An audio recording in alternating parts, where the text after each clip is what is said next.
Shadow Crow and Disco Dog Part 5.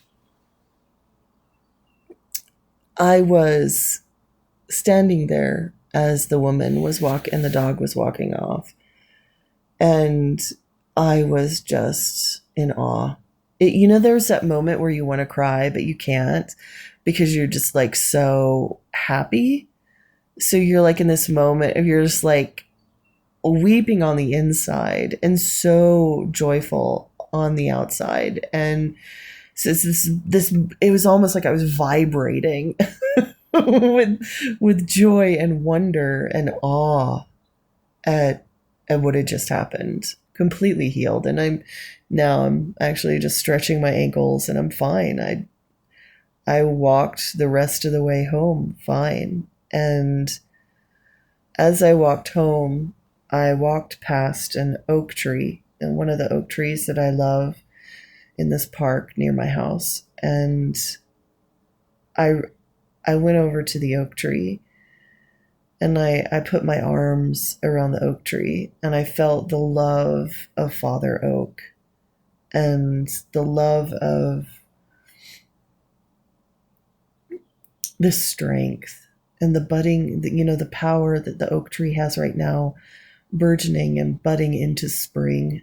And I felt all that power, and I felt its flow of sap and life force within it, and I felt blessed. The oak tree has always been a sacred tree for myself.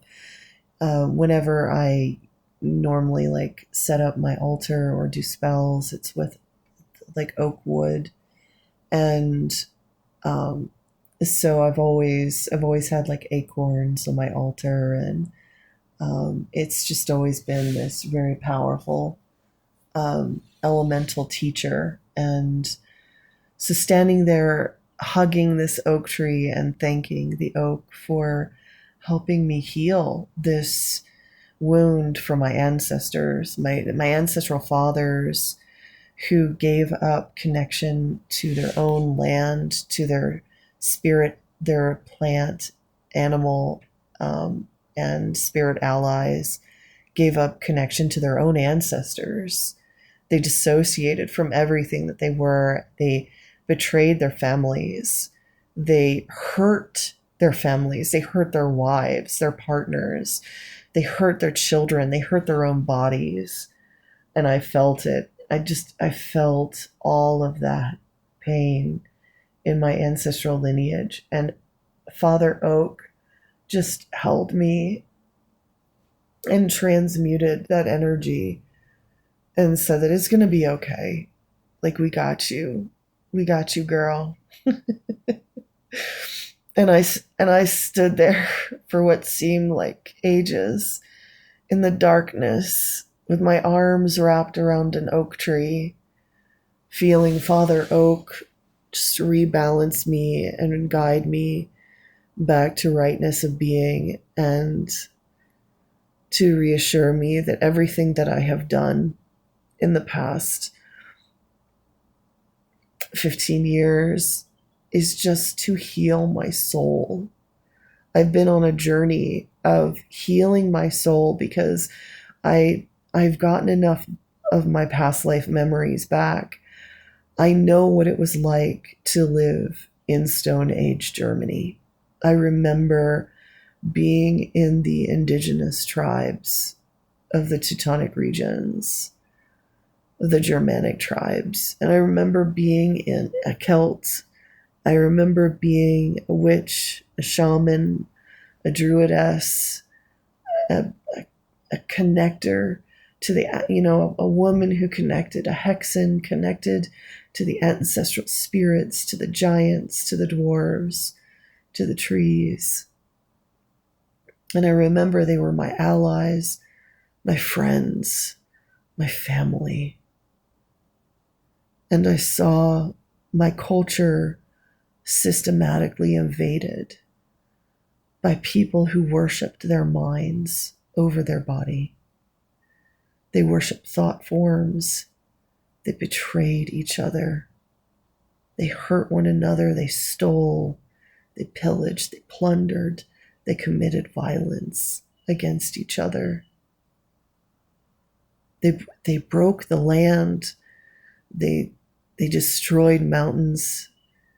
They burned down forests. They burned their women. They murdered their children. They murdered each other.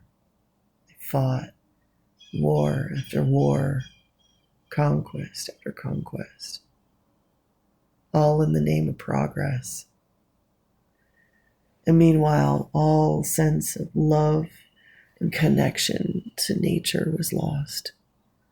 Connection to their bodies, connection to their own hearts,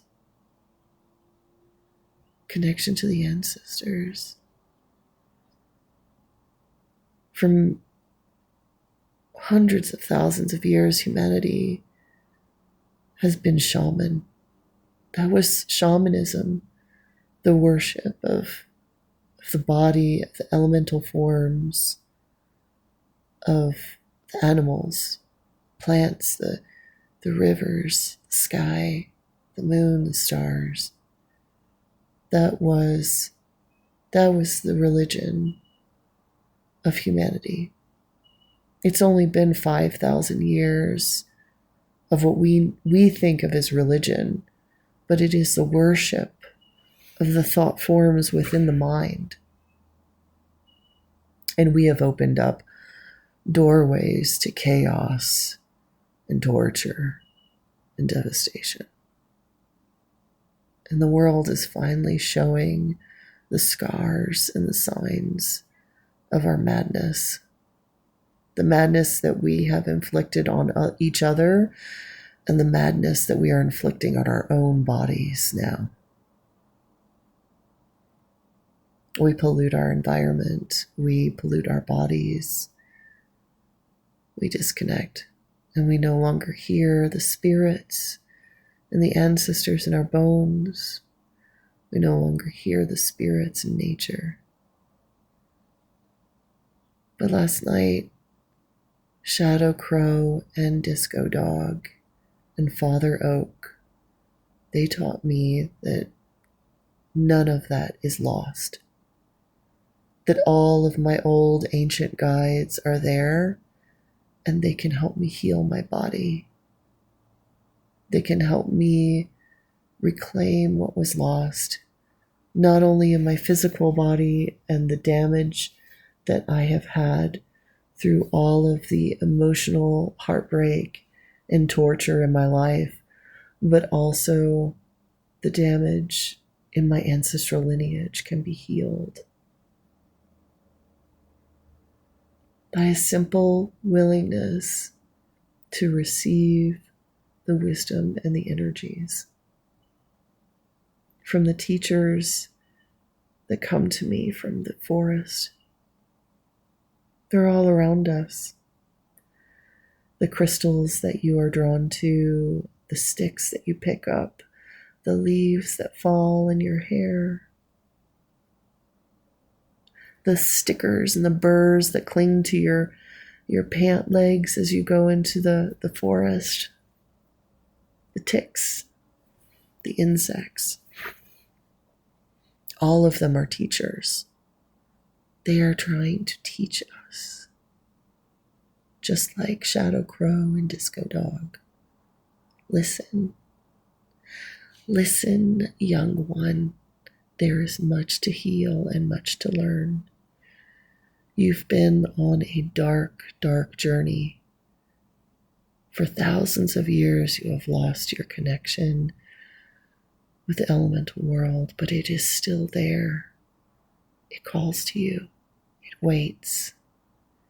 It has wisdom and all of the answers you need to heal. And that was a great hope that I wanted to share with you today.